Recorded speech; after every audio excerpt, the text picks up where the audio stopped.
Hi, my name is Richard Wagon with rwtraining.net. I'm a coach, a triathlon coach and running coach, and a professional triathlete as well. So today I'm here with my three favorite shoes, and we're gonna talk about shoes. So I'm gonna give you three tips that you should be looking into buying your next pair of shoes and how to improve your form and all that. So the first thing, it's we were not meant to heel strike.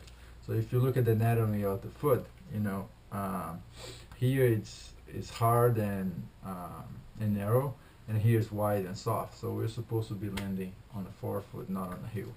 Okay. So the first tip, it's for that. It's like you want to have a shoe that it's close to zero drop as possible. All right. The reason I say that is because we are not meant to be using a high heels. Also, like when you have a heel higher and super soft, like the tendency is to land on a heel first. So it's very important to have a zero drop or close to zero drop as possible. Okay. Um, Also, the other tip is flexibility. You want to have you know as close to flexible as possible.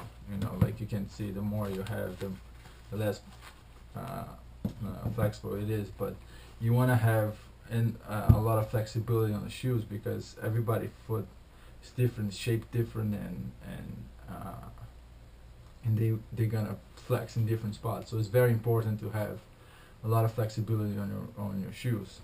The other thing is you want to have, like I choose, of course this is a progression, but you want to have less cushion as possible. Basically, it's like a balance ball. The more air you put in here, the more cushion it is, the more unstable it is in the ground. The less you put it, the less air you have, or less cushion you have, the more stable it is. So to have a good form, you want to have a stable ground, right? Also, like your foot wants to naturally to feel the ground. So when you have that big pile of cushioning, you ended up putting in more pressure in order to feel the ground. If you don't believe me, you don't have to believe me, but you can do a simple test. You can get your shoes and run on a treadmill and listen to the noise. Then take your shoes off and run on a treadmill and then listen to the noise. It's gonna be 3 to 5 times less noise when you're totally barefoot.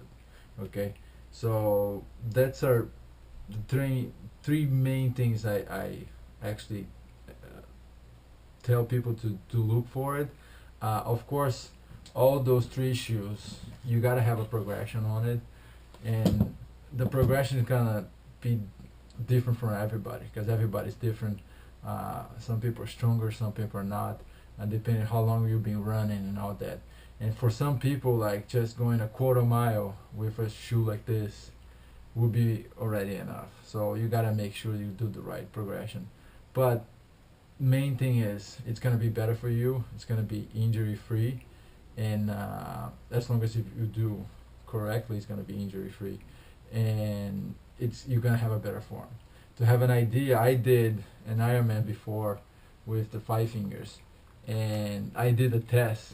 Like I one Wednesday in the middle of the summer in Florida, I ran 7 miles with for regular shoes, wasn't even a minimum shoe type of.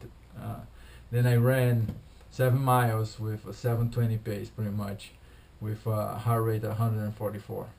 Then the following Wednesday, with similar temperatures and all that, I ran with five fingers, the same exactly 7 miles, and with the same heart rate, the 745, 740s, and I did like a 655 pace.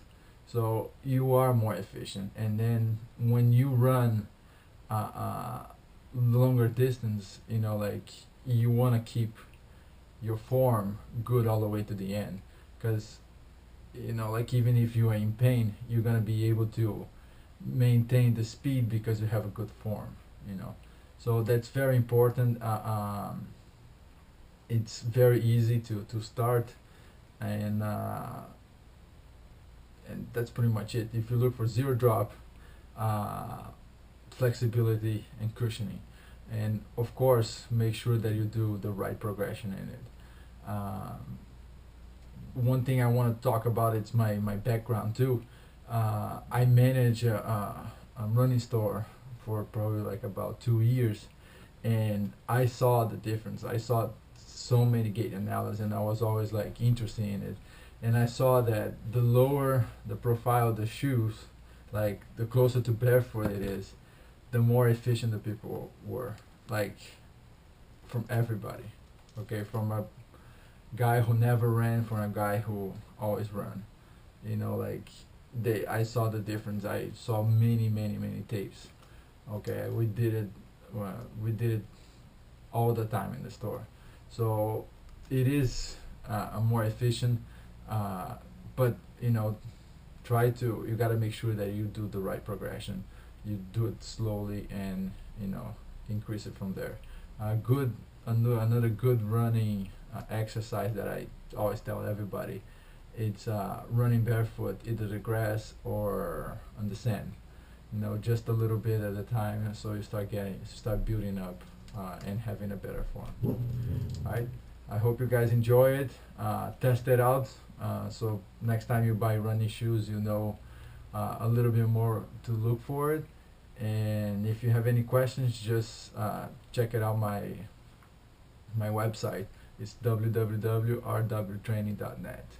And if you have any comments, you can comment below on the YouTube channel. All right. Thank you very much.